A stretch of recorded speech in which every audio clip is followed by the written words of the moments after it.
Assalamualaikum warahmatullahi wabarakatuh. Di sini saya Ferry Pujayanto. Dalam video kali ini menjelaskan tentang sedikit materi tentang sejarah dakwah. Materi yang pertama yaitu pengertian dan ruang lingkup sejarah. Sejarah sendiri berasal dari bahasa Arab yaitu sajaratun. Makna dari sejarah dakwah yaitu peristiwa masa lampau yang berkaitan dengan dakwah yang di dalamnya terdapat seruan, panggilan, dan atau ajakan. Selanjutnya materi yang kedua yaitu materi dakwah sebelum Nabi Muhammad SAW. Di dalam dakwah ini memiliki ciri-ciri. Yang pertama yaitu mengesakan Allah atau mentauhidkan Allah. Yang kedua mahaliyah atau kawasannya terbatas. Yang ketiga Nabi dibantu oleh mukjizat. Selanjutnya materi yang ketiga yaitu sejarah dakwah Nabi Muhammad SAW. Nabi Muhammad dulunya seorang pedagang yang sangat jujur sehingga dia mendapatkan gelar Al-Amin atau dapat dipercaya. Cara dakwah Nabi ini yang kita teladani yaitu beliau sangat berhati-hati dan terencana, pelan dan tidak memaksakan diri. Yang keempat yaitu sejarah dakwah pada masa Khulafaur Rasyidin.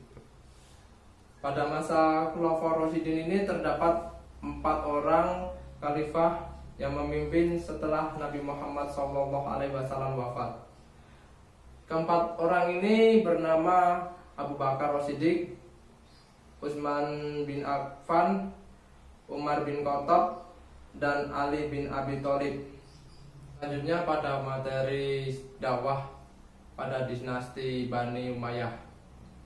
Pada dinasti Bani Umayyah ini kepemimpinannya secara turun-menurun. Ini terkesan otoriter dan mendominasi. Selanjutnya kita masuk ke materi berikutnya yaitu dakwah pada masa dinasti Bani Abbasiyah. Dinasti Bani Abbasiyah ini muncul setelah dinasti Bani Umayyah. Dinasti ini didirikan oleh Abu Abbas As-Saffah pada tahun 1302 Hijriah. Pada dinasti ini berkuasa selama 5 abad atau 500 tahun. Perluasan wilayah ini mencapai ke Afrika Utara, Romawi Timur, dan India. Pada masa keemasan, dinasti Abbasiyah ini dipegang pada masa Harun Ar-Rasyid. Selanjutnya kita masuk ke materi dakwah dinasti Turki Utsmani. Pada masa dinasti Turki Utsmani ini muncul setelah dinasti Bani Abbasiyah.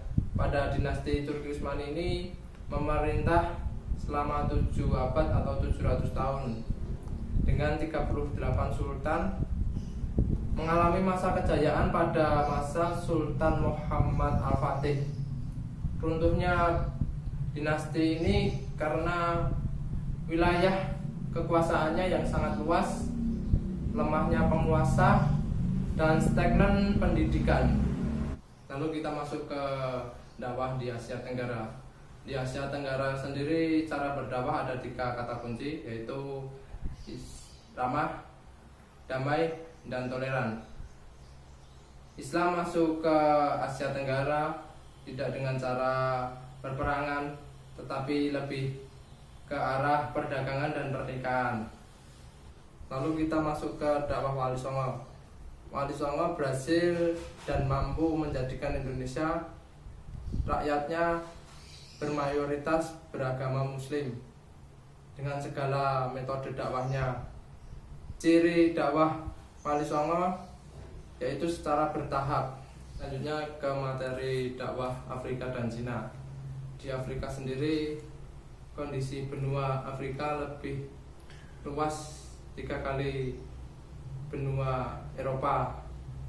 Penduduknya yang beragama Islam 40%, beragama Kristen 40% dan sisanya merupakan penyembah berhala dan penyembah api. Sedangkan di Cina, Islam masuk lewat jalur perdagangan. Materi terakhir yaitu dakwah di Amerika, Eropa, dan di Australia. Islam masuk di Eropa lewat Spanyol oleh Tariq bin Ziyad, penakluk Andalusia Spanyol. Islam sendiri kurang dominan di Eropa karena masuk di Eropa dengan kekerasan.